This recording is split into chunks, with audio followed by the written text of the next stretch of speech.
Okay, so now we are left with the last topic of the chapter, that is the provisions adopted from the constitutions of the different countries. Okay, now it has been referred that the Indian constitution is basically been referred as a borrowed, or you can say there were different constitution from the different countries which has been borrowed by India for making their own constitution, that is for making the Indian constitution.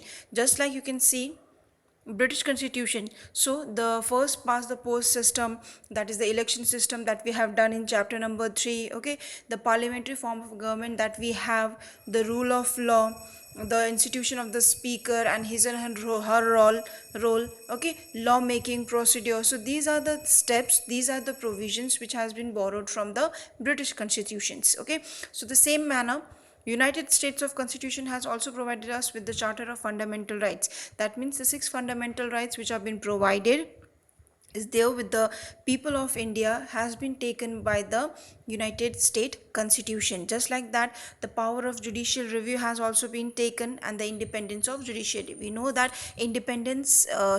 judiciary is an independent organ. Okay, so these are the provisions which has been taken from the United States. Just like that, Irish constitution is there, from where the DPSP policy, or you can see DPSP process, has been taken from the Irish constitution. From French constitution, principles of liberty, equality and fraternity has been taken. Okay, now just like that, from the Canadian constitution, a quasi federal form of a government has been taken.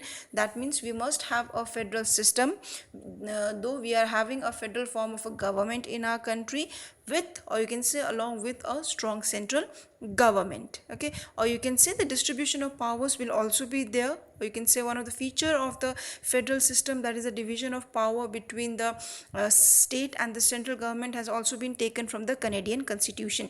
Just like leaving all the powers aside, there are certain residuary powers. Okay, the idea of residuary power has also been taken from the Canadian constitution.